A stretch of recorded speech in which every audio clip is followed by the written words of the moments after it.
Bienvenue dans le JT des élections pour d'autres échos de la campagne à jour J-7 des élections couplées municipales et régionales.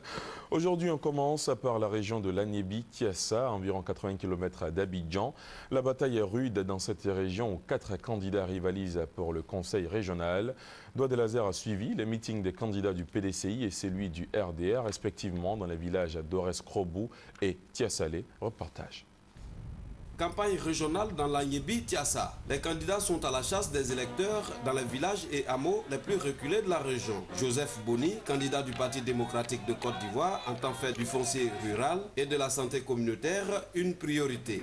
Les aider à faire un précadrage de toutes les terres qui leur appartiennent, mettre en place une caisse régionale d'assurance maladie pour permettre à nos populations de pouvoir se soigner et se soigner à bon prix.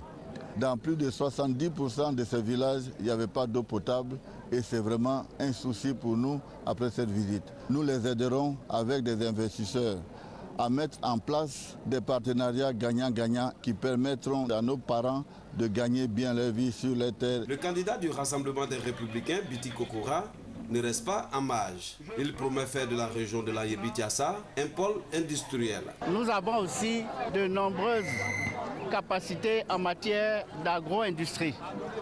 Tout cela mis ensemble, j'ai décidé de faire en sorte que nous puissions créer des zones industrielles dans la région. À partir de ces pôles industriels, nous pourrons développer l'habitat. Nous devons compléter nos infrastructures pour faire en sorte que l'électrification soit complète dans notre région, que l'eau courante soit installée partout où il faut. Le 21 avril, les populations devront départager les prétendants au poste du président du conseil régional.